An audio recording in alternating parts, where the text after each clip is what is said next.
U ovoj fazi serije, svakoj osobi koja nije zatvorena uma, trebalo bi biti jasno da je ovaj svijet stvorio jedan bog. I to s jasnom svrhom.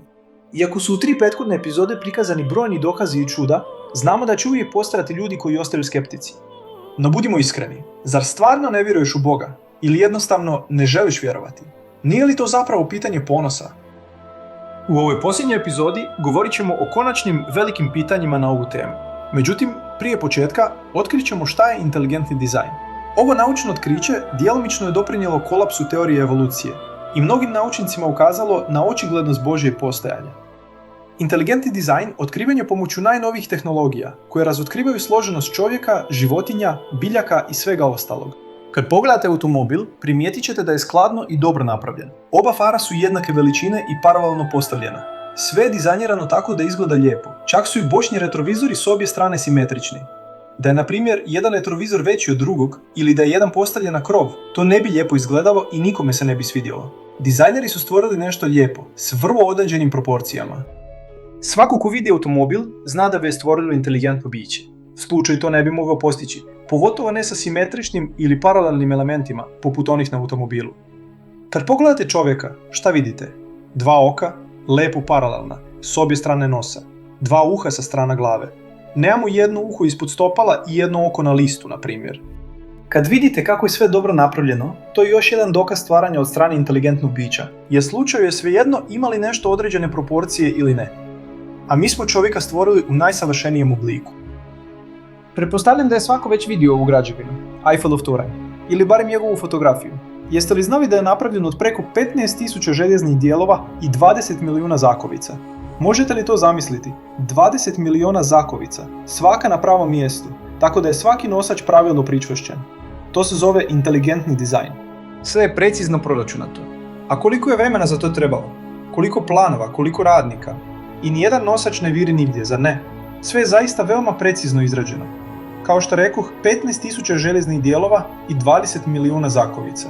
A ako ste dobro pratili drugu epizodu serije Put vječnosti, sigurno se sjećate ekstremne složenosti samo jedne ćelije, zar ne? Isto tako i molekula i 1000 atoma koje ona sadrži. A koliko ćelija ima živi organizam? Više od 50 milijardi. Šta mislite, šta je složenije? Ćelija ili običan mali zakovica? Dakle, 20 milijuna zakovica ili više od 50 milijardi ćelija, koji su sve savršeno usklađene da omoguće život. Jeste li uvjereni da je Eiffelov toranj izgrađen? Onda budite jednako uvjereni da je i čovjek stvoren. Jer vjerovati da je Eiffelov toranj nastao slučajno bilo bi iracionalno i potpuno nemoguće. Isto je i s čovjekom. Budite otvoreni za ovu istinu. Ako vidimo skulpturu, odmah znamo da ju je stvorio talentiran umjetnik, zar ne? Samo bi mali broj ljudi bio sposoban za to, ali sigurni smo, neko ju je napravio. Nikada nismo vidjeli tu osobu, ali njeno djelo je dokaz njenog postojanja. I kada pogledamo oko sebe, očigledno je da isto vrijedi za sve što je Bog stvorio. Njegovo postojanje vidljivo je kroz njegova djela.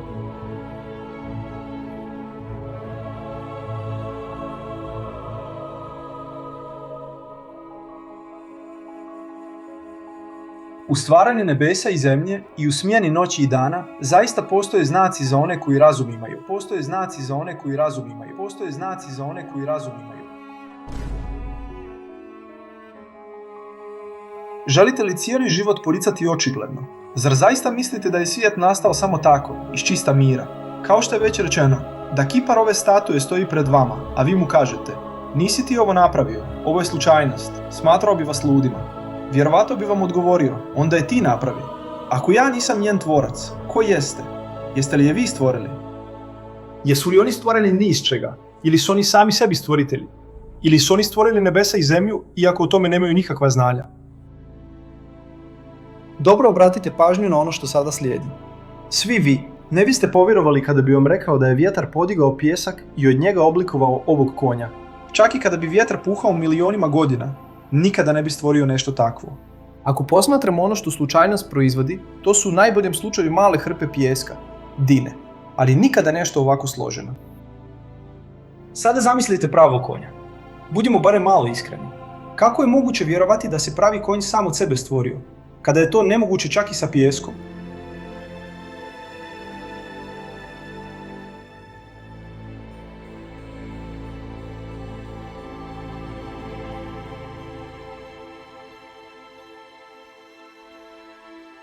Albert Einstein je rekao, malo nauke udaljavate od Boga, ali duboko znanje vraćate njemu.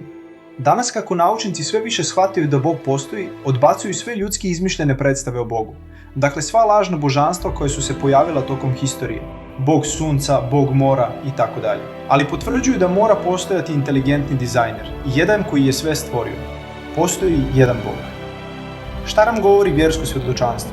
Ne postoji istinski Bog osim Malaha.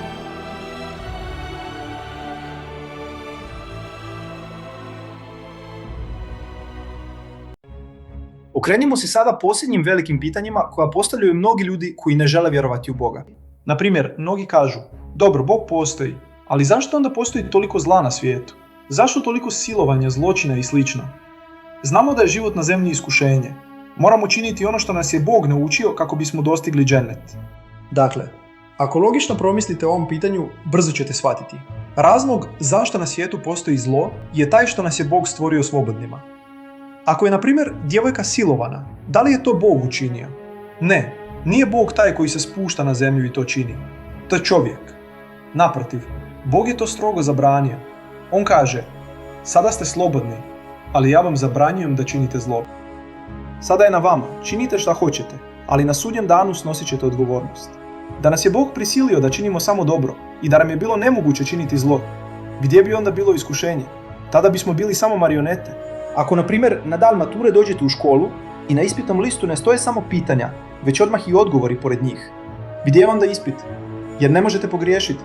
Nužno nam je slobodna volja i zato na svijetu postoji zlo, jer bez slobodne volje ne bi bilo iskušenja.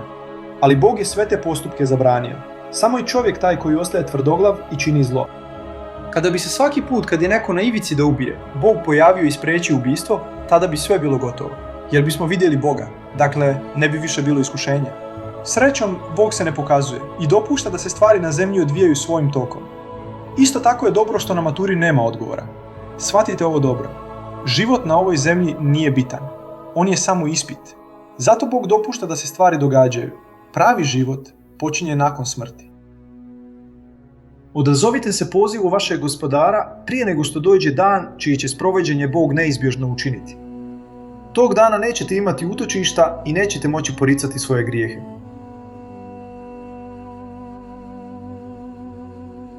Još jedno pitanje koje ljudi često postavljaju je ko je stvorio Boga?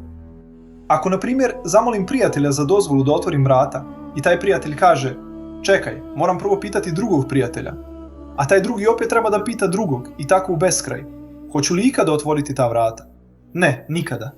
Ali ako ih ipak otvorim, mora postojati trenutak u kojem je posljednji više nikoga nije trebao pitati. Inače bi se radnja protezala u beskraj i vrata se nikad ne bi otvorila. Budući da svijet postoji, to nužno dokazuje da mora postojati prvi stvoritelj. Da postoji stvoritelj stvoritelja i stvoritelj stvoritelja stvoritelja. To bi bila beskonačna lanac i stoga nemoguće. Da bolje objasnimo, dobro obratite pažnju na ovo. Mi živimo u prostorno-vremenskom okviru. Sve percipiramo u odnosu na njega. Zato nam je teško zamisliti stvari izvan tog okvira, jer smo navikli na njega. Ali Bog je stvorio prostor i vrijeme. On sam nije ograničen njima. Vrijeme na njega ne utiče. Ono je nešto što je on stvorio. Ako pitamo šta je bilo prije Boga ili ko je stvorio Boga, to pitanje nema smisla. Ono bi imalo smisla samo da Bog postoji unutar vremena. Ali vrijeme samo ima početak jer je stvoreno. Bog, međutim, ne živi u tom vremenskom okviru. Kao što je već objašnjeno, teško nam je to zamisliti, jer smo i sami stalno vezani za prostor i vrijeme. Primjer za ilustraciju. Da Bog nije stvorio zvuk, da nemamo uši i da ništa ne stvara zvuk. Da udarite u pod i da ne bude nikakvog tona, apsolutno ničega. Da li biste uopšte mogli zamisliti da nešto poput zvuka postoji? Ne. Samo zato što živimo u svijetu u kojem postoji zvuk, mi ga razumijemo. Da je Bog htio, mogao je čovjeku dati više od 5 osjetila. Sve je pitanje navike i stvarnosti u kojoj živimo. Ali u stvarnosti ne postoji prije Boga. Bog je nestvoren. Mi, s druge strane, stvorenja smo. I svako stvorenje treba stvoritelja. Ali sam stvoritelj ne treba stvoritelja. Jer sve što ima početak treba uzrok. Naš univerzum ima početak. Dakle, naš univerzum ima uzrok našeg stvoritelja. Ali Bog nema početak, pa je on nestvoren. Usput, Bog nam je već odgovorio na ovo pitanje u Kuranu. On je jedini istiniti Bog, koji nikad nije rođen i nije rodio. Ili, Bog koji postoji sam od sebe. Drugo pitanje koje se često postavlja je zašto je Bog zabranio svinju? Mnogi misle da je svinja zabranjena jer u vrijeme poslanika Muhameda s.a.v. nije bilo frižidera, pa se meso nije moglo čuvati zbog vrućine. Ali sada, kada postoji tehnologija, mogli bismo čuvati svinjetinu i navodno je jesti. Znajte da je ovo potpuno pogrešno. Ako se informišete o ovoj temi, a dovoljno je i pretražiti internet, naučit ćete da svinje ima izuzetno brz i jednostavan probavni sistem. Probavlja hranu za samo 4 sata i ima samo jedan želudac. Za razliku od dozvoljenog mesa, poput govedine, koju je za probavu potrebno 24 sata i koja ima 4 želuca. Svinja nema dovoljno vremena da izbaci toksine iz tijela, pa ti toksini ostanu u njenom mesu. Svinja je jedini svet koji nema enzim koji razgrađuje otpadne materije i toksine iz hrane. Ona ih ne izbacuje. A znate dobro da svinja zaista jede sve, pa i lešine, vlastiti izmet i slično. Kad bolest ili bilo šta štetno uđe u njeno meso, vi to također jedete. Konzumiranje svinjetine može biti uzrok najmanje 70 vrsta bolesti. Čovjek može imati nekoliko parazita, poput Ascaris, Ankylostoma i slično. Jedan od najopasnijih je Taenia solium, narodski poznat kao trakavica ili solitarna glista. Skriva se u crijevima i vrlo je dugačka. Njezina jajašca prodiru u krvotok i tako mogu doseći gotovo sve organe. Ako dođu do mozga, mogu uzrokovati gubitak pamćenja. Ako dođu do srca, mogu izazvati zatajenje srca. Ako dođu do očiju, mogu dovesti do sljepoće. Ako dođu do jetre, mogu nanijeti teška oštećenja. Mogu oštetiti gotovo sve organe u tijelu. Rašireno je pogrešno uvjerenje da temeljito kuhanje mesa ubija jajašca. Ovo je netačno. U istraživanju provedenom u SAD-u utvrđeno je da od 24 osobe koje su zarobile Taenia solium, 22 su temeljito kuhale svinjetinu. To dokazuje da temeljito kuhanje ne mijenja ništa. Mokraćna kiselina je opasna tvar za ljudsko tijelo. Važno je znati da tijelo svinje izlučuje samo 2% svoje mokraćne kiseline.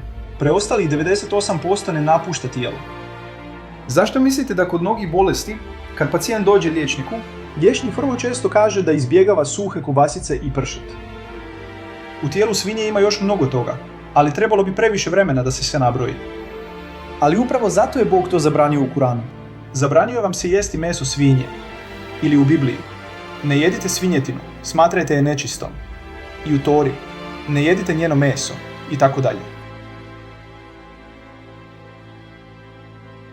Što se alkohola tiče, mislim da ga ne treba dugo objašnjavati. Sve smrti uzrokovane alkoholom, nesreće na cestama, silovanja ili zločini počinjeni pod utjecajem alkohola i tako dalje. Čovjek će, na primjer, uvijek s poštovanjem razgovarati sa starijom osobom. To je duboko u njemu ukorijenjeno. Čini mu se normalnim. Ali pod utjecajem alkohola gubimo svaku logiku i možemo postati nepoštivi. Kada idete u toalet, uvijek se skrivate od drugih ljudi. Međutim, u pijanom stanju ne smeta nam da piškimo pred svima. Svi naši principi nestanu. Više ne možemo razlikovati dobro od zla. Neki ljudi će reći, pa dobro, ali malo svinjetine ili malo alkohola, to nije strašno. Ali iskreno govoreći, malo je ljudi koji nikada nisu bili pijani, na primjer na svom 20. rođendanu ili na svadbi. A da je ta osoba tog dana vozila i ubila dijete, tada bi bilo prekasno. Bog nas upozorava na sve što nam može naštetiti. Zato, čim i najmanji dio nečega lošeg postoji u nekoj stvari, to nam je zabranjeno, jer zlo prevazilazi dobro. Bog nam kaže da u alkoholu ima i dobrih stvari i da će takve stvari postojati i u džennetu. Ali onaj dženetski napitak neće nas opiti i neće nam oduzeti razum. Bog nam je u Kur'anu rekao da je njegovo zlo veće od koristi. Zar nije tako? Alkohol je ubio mnogo ljudi, ali koliko je ljudi spasio?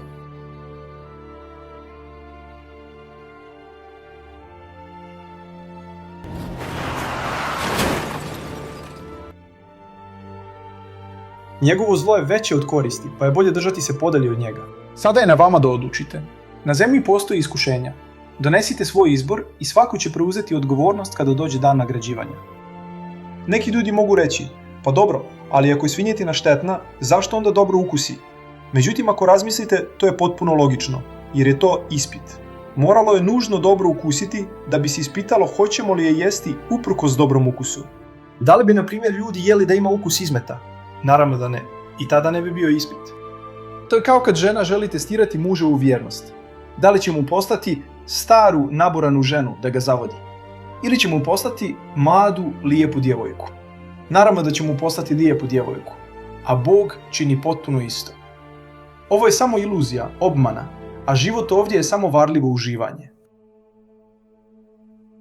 Još jedno veliko pitanje. Zašto moramo postiti u Ramazanu? Mnogi se također pitaju, zašto se moramo suzdržavati od hrane? Bog nam je to naredio jer je dobro za nas. Idite bilo kojem liječniku, vjerniku ili ne, i pitajte je li post dobar.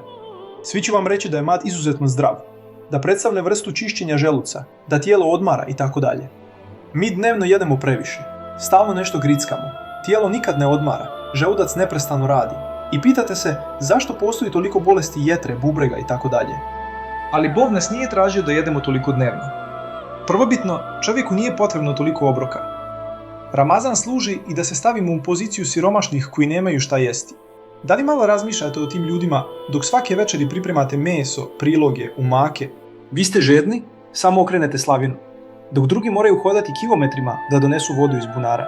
Kada jedete dobro jelo, desert, voćnu tortu itd. Na svijetu postoje djeca koja bi učinila sve da dobiju takvu hranu. Ramazan nas također uči strpljenju, da ne želimo sve odmah. Zbog njega zaista cijenimo ono što jedemo, jer nakon cijelog dana čekanja uživamo u onome što je na tanjiru i ne ostavljamo ništa. Kao što je rečeno u 3. poglavlju, danas nikoga ništa ne brine, jedu u autu i tako dalje. Ramazan je tu da očisti vaše tijelo i duh. Znate li da postoje bolnice koje leče isključivo na taj način? Tako što pacijente poste, da tijelo odmogne i budu u boljem stanju za borbu protiv bolesti. Zato nas je Bog u Kuranu zamolio da postimo. Isto tako i u Bibliji. I što više učiš vjeru, više će znati da je ono što nam Bog zabranio štetno za nas, a ono što nam naredio dobro za nas. On je taj koji nas je stvorio. On je stvoritelj nebesa i zemlje. Zar on ne zna šta je dobro za nas? Bog je neizmjerno nježan i savršeno znajući.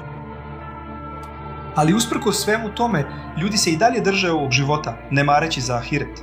Kao što je Bog rekao u Kur'anu u 87. poglavlju ajet 16. A vi više volite život dunjalučki, a ahiret je bolji i trajniji. Znajte da je dunjalučki život samo igra, zabava, prazan ukras, nadmetanje u oholosti među vama i utrka za sticanjem bogatstva. A na ahiretu čeka teška kazna za nevjernike, ali i oproštaj i zadovoljstvo Allaha za vjernike.